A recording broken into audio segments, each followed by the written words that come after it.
Good morning, everyone. So for those of you that don't know me, my name is Saiganesh, and some of you may be more familiar with seeing me on the stage as a singer, but today I'm hoping to share in a different way. When I was thinking about this reading, I was reminded of a story Swami Jyotish shared some years back that I was listening to on a video. For those of you, again, who don't know, Jyotish and Devi are spiritual directors of Ananda and all our work worldwide. And he was describing his first visit with Anandamoyi Ma.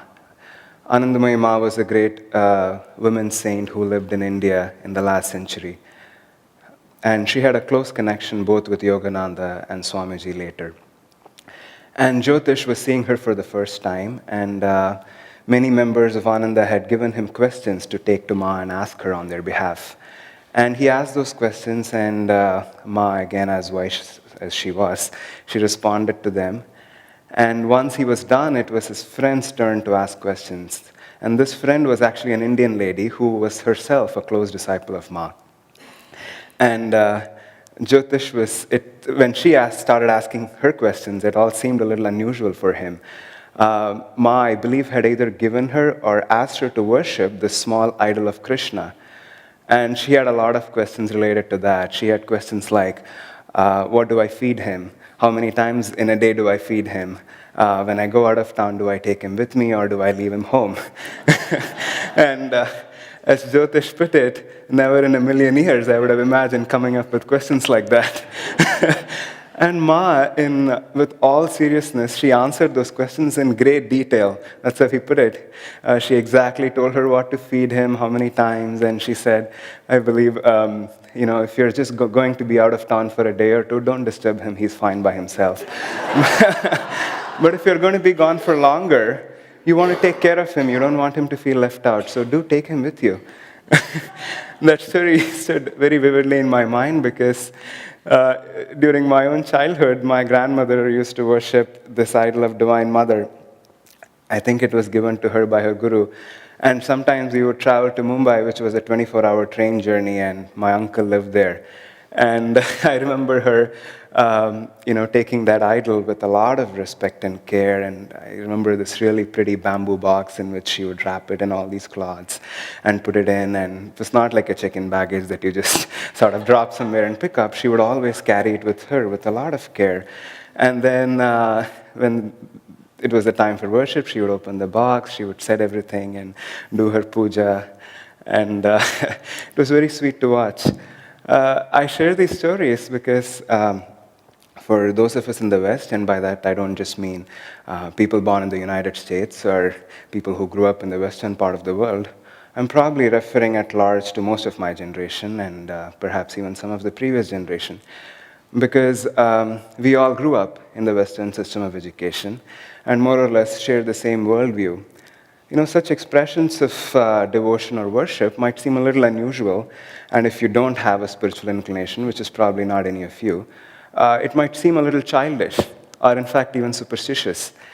And if you do have a spiritual inclination and you understand the importance of devotion, it might look very poignant, but still not always easy for us to wrap our heads around outside of that specific cultural context in which it might be practiced. But the question that we still have to ask ourselves is, how do we bring that sweetness of devotion into our own life? How do you make that presence of God real, even if you're not carrying an idol of Krishna and feeding him 3 times a day all the time? And that's exactly what Krishna himself is answering in this reading. And you do that by cultivating and nurturing a deeply personal relationship with God. Some of you may be new, or if you've been around for a while, you probably have noticed that we pray a lot here at Ananda. And there is a very specific way in which we pray. We have a template. We always start by referring to Heavenly Father, Divine Mother, Friend, and Beloved. And it's not something any of us made up. It's exactly the way Yogananda prayed, and he taught us to pray. And that is to always start by making a personal connection with God. That is just so that all these ways in which we cherish human love, we cherish living this life with all the dear relationships and everybody and all the sweet ways in which we share the happiness in our own life, we can express that same sentiment towards the divine, and we can open our hearts and lift that energy upwards toward God. And this is just something amusing that happened to me not too long back. A few weeks back, I was on YouTube and I saw this video on my auto playlist. It said, "What is the best way to pray?" And it was a Sunday service given by Swami Kriyananda on the same topic. And immediately I thought, wow, this is a sign from the universe. I have to listen to this talk. I'm sure it has some inspiration for me. And I started watching the video, and as it often happens, I drifted away in 5 or 6 minutes onto something else. But I was conscious, and I made a mental note, I have to come back and finish watching this video before I prepare for this talk. I'm sure this has something for me. And just this past week, as I was thinking more consciously about speaking today and what I wanted to share, I remembered that I have to go back and see this video. And I typed into Google, what is the best way to pray?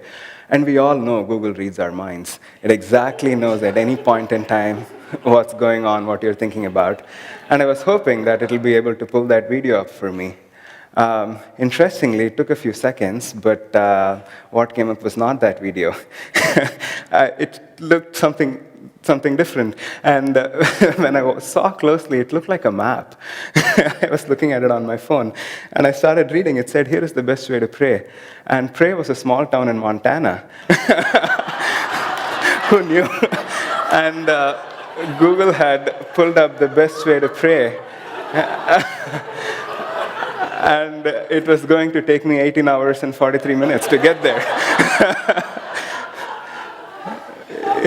It sounds really funny, but only too often we are so caught up in these linear ways of thinking that we end up missing the point. We are so attached to our own logical mind, and we somehow are always tempted to have to understand everything and to put all the pieces together. And we think God can be understood the same way, and we can put him in a box and we can get it all right. Well, I have good news and bad news. The bad news is, if the masters are to be believed and if you have to take the scriptures, the spiritual path is anything but linear. It is always contradicting itself, and it just cannot be understood with logic. But the good news is, once you have that experience of creating that personal relationship with God, once you're able to even make the smallest connection with your heart and feel for yourself what that looks like, then we start to realize that it's far more natural to approach God that way. And in fact, it's so much more simpler. And it's just the way we are made. Some of you know that I just got back from a trip to India. I was there for almost 4 weeks, and I got back a couple of weeks back. And while I was traveling in India, I went on a short pilgrimage. I mostly went to spend time with family.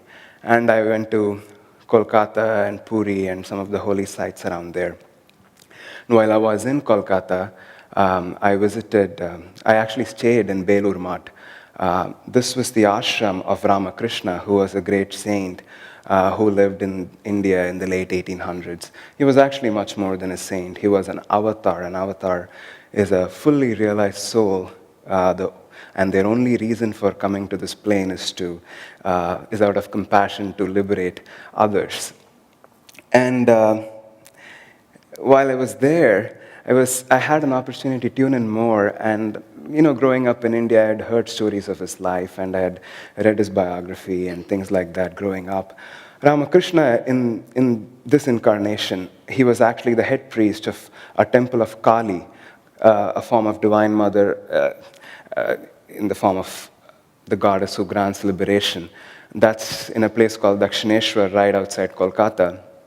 And Ramakrishna, performed all his duties as a priest, and he lived all his life in that temple campus.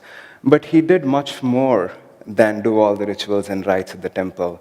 He conversed with Kali. His personal relationship with Kali was so intense and overwhelming that he literally lived with her every moment of his day. And it was not an image that was made with stone. It was a living presence that informed everything that he did in his life.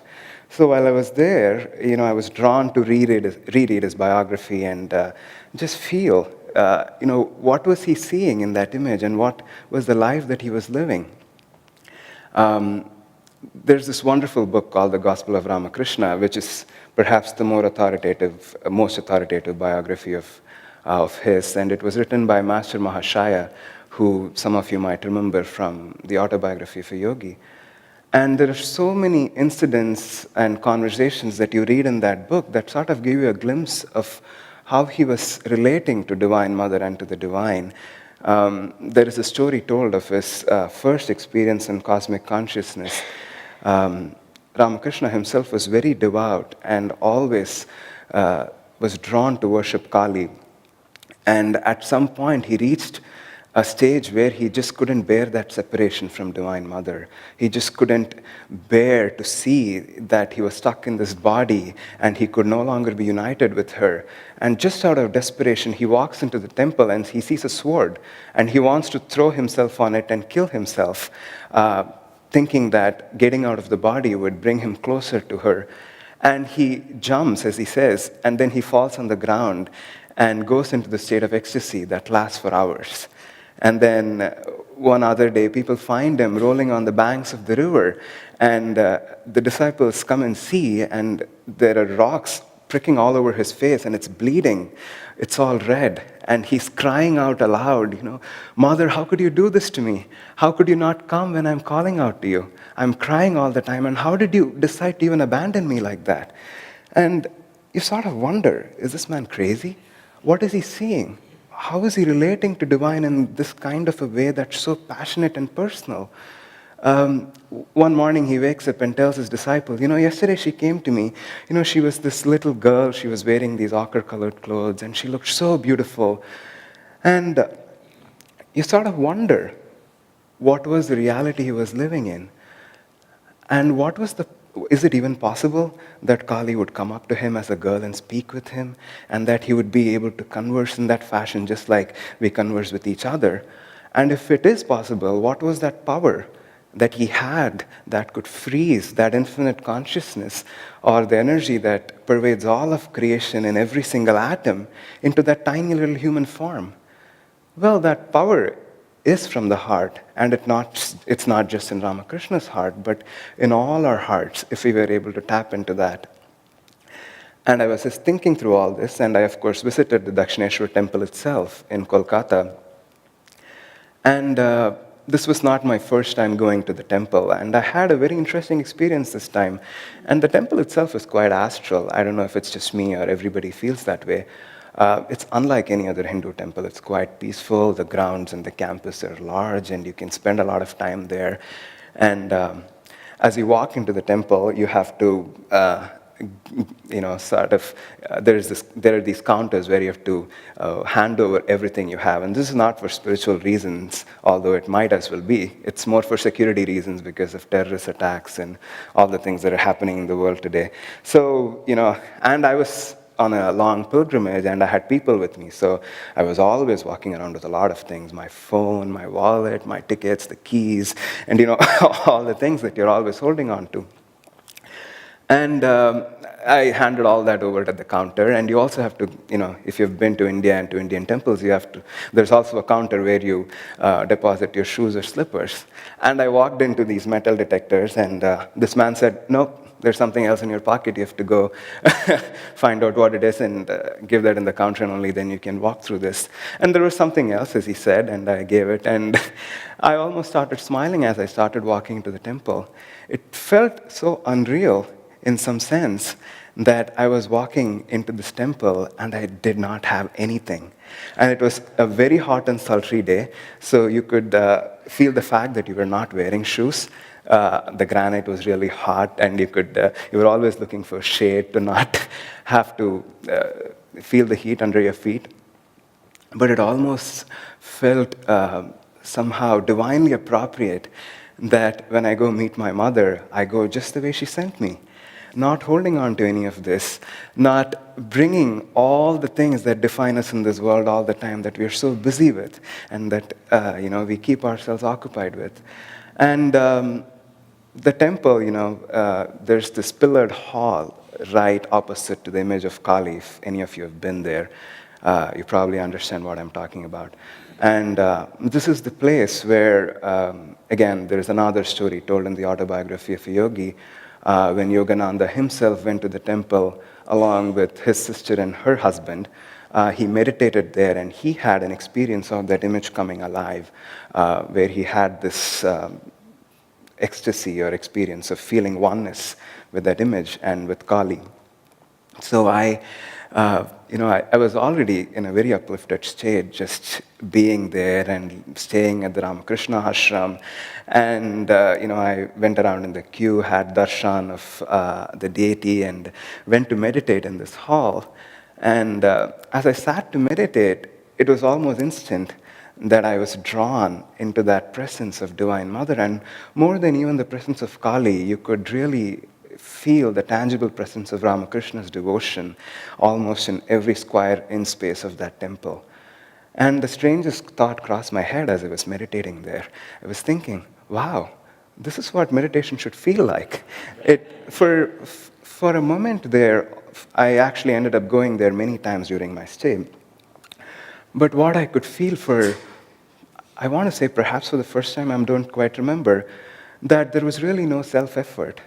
It was just so natural for me to be absorbed in that presence. It almost was like I was in front of the most beautiful being in the universe. And not only was this being the most beautiful, but she was actually my own mother. And just being absorbed in that presence and being there in front of Kali. And even after the meditation, it was just a strange time for me, being in Kolkata for 3 or 4 more days. The only way I could describe it was just as though it was a magnet that was drawing me all the time back. In my itinerary, the schedule was really tight, and had planned to go spend this one morning in the Dakshineshwar temple, see everything that was around. And all the other days I had other plans. I had to go visit this other place, and then I had to go somewhere else. But somehow things kept rearranging themselves, and I kept going back, and then I kept going back, and then I kept going again and again. Almost every day I was there after my first visit. And it was so interesting for me, just traveling with that sense of always knowing that I would get to go to that temple again. I was always aware of where the temple was in relationship to where I was in Kolkata. Sometimes I was miles away. And if I was south, I always knew that, I'm facing east. And if I was facing north, I would be facing the Dakshineshwar temple. And even when I would get into a bus, I would always be aware, if I sit in this seat as the bus is moving, I would be facing that temple. So I share this experience that I had because sometimes that personal relationship with God brings us closer and gives an experience of the divine which no amount of intellectual understanding can. And the power that we have in our own hearts to draw divine close to us that way is unlimited. There's this beautiful recording of Master's voice. Some of you might have heard it on YouTube, of him reciting this Bengali poem to Kali. And in this poem, he's actually speaking as though Divine Mother is speaking. He says, if you ask liberation of me, I would give it to you easily. That's not a big deal. But you can't ask devotion. Because once I give you devotion, then I've given myself. And then you have command over me. And I was thinking of that poem again and again as I was thinking of Ramakrishna and his experiences with Kali, because that's really what he had. Because he could freeze Divine Mother in these forms. He could converse with her. He could make her presence a reality in his life in a way that seems so unreal to us. For all of us who are so busy in this world, certainly preoccupied with a lot of things all the time. And, that power of the heart, what this personal relationship with the divine gives us is that openness, is the ability to open our own hearts to receive that love. Every week we come up in the purification ceremony and we say these words, by the grace of God. What do we say? I seek purification by the grace of God. Today as I was saying it, the response was so vivid in my ears, perhaps because I was just thinking about this topic so much more consciously. Open your heart to me and I will enter and take charge of your life. And how simple that sounds in a way. And more interestingly, once you meditate with the person who's blessing you, you hear the words, "By the grace of our masters, you're free." And it is worth thinking about it a little bit more. We went to the altar saying, "I seek purification by the grace of God." So it would probably seem more obvious if the minister said, "By the grace of God, you're free." But interestingly, they say, "By the grace of the masters, you're free." And you wonder, I did not come here seeking the master. Well, that's not how we feel, but, but it's worth noting. And I'm not here implying everything is the grace of God. Every single atom in creation is the grace of God. So I'm not implying anything else. But the words are worth noting, because what we are hearing in those words and what we are being told is that it is hard, if not impossible, to relate to God in the abstract. And God comes to us through that personal touch. When we seek truth, when we seek the presence of God, when we seek that infinite consciousness, we cannot really get very far in the abstract. And the Guru comes as a response to that prayer. And what really liberates us is that personal touch. And that comes when we open our hearts to that personal connection we have with that one soul that has been drawn to us as the channel for our own liberation. And all that is being asked of us is that we make that the center of our life. We make that personal connection real as much as we can as we move through our life, because it is the subtle spark that we hold in our hearts, and we move around in the world, and everything else that we have, that is the nature of delusion, that it is always trying to extinguish that flame. And the more we can hold on to that awareness, the more we can keep bringing our focus back. How Ramakrishna lived in this world is still something that has a lot to teach us today. To have to always be in connection with Divine Mother and still discharge the duties of this world. That is how Lahiri Mahashaya lived. We all know from the autobiography of a yogi that he could be a householder.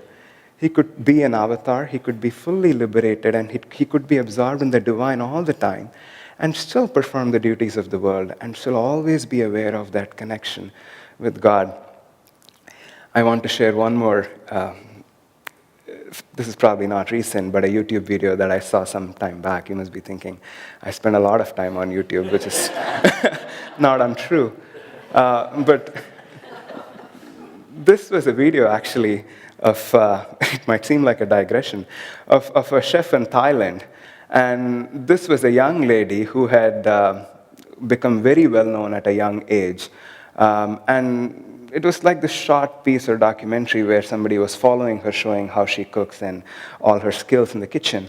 And this interviewer was asking her questions, and she was responding to him, and the voiceover was behind as we were seeing her doing different things. And to some question that the interviewer asked, she said, people sometimes ask me, what am I doing? What do I do when I'm not cooking? Meaning, do I have hobbies? Do I travel? Do I read books or do other things like that? And I tell them, when I'm not cooking, I'm still cooking. And that's because being a chef is not a job I do. It is who I am. And English was not her first language. So she was trying best to express what she wanted to say and what her state of mind was. But I thought, wow, what could be a better way to state it? And it just all seemed so appropriate. And for all of us, as those seeking God, as disciples, as devotees, I was trying to apply that same philosophy or principle to my own life. What am I doing when I'm not meditating? What am I doing when I'm not praying? When I'm not praying, I'm still praying. Because I might not be closing my eyes or folding my hands or standing in front of the altar, but I want to always live with that awareness of that personal connection with God as my mother, with God as the Guru. And this connection is defining and informing everything I do. And that is that central self-identity that we always want to hold on to. Because meditation and prayer is not something we do, it is who we are. A child of God, a disciple of a great Guru, a Kriyaban, a yogi, is who we are at the center of our own being. And the more we can hold on to that identity and the more we can live in that awareness, the closer we come to God. God bless you all.